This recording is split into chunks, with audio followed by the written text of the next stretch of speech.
And among the planets are very important in astrology. Relation means the relation of one planet with the other planets or the relation of a planet with a house.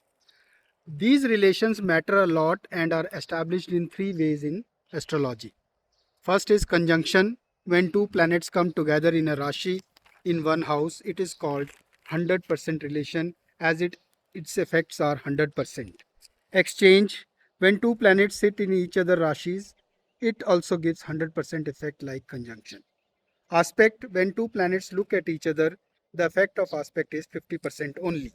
The most important of the three is conjunction. Conjunction means exchange of energy with each other.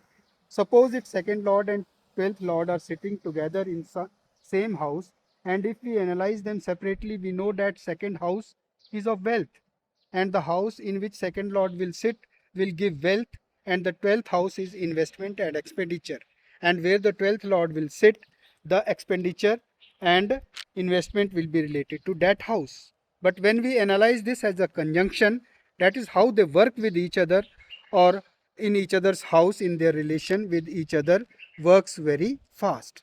For example, when we see the 12th lord, the general feeling which come to our mind is investment, foreign country, jail, isolation, expenditure and export import. And when we talk about second house lord, the things which come to our mind are food, money, wealth, jewelry, speech.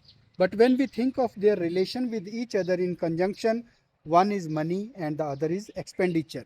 And the prediction for this conjunction will be that the individual will earn money from foreign country or investment in foreign country or from hospital, medical profession, export import, meditation and yoga away from the house in a different culture and environment, and will spend it on karak tattvas of second house, that is on his family, food, jewelry, gems, etc.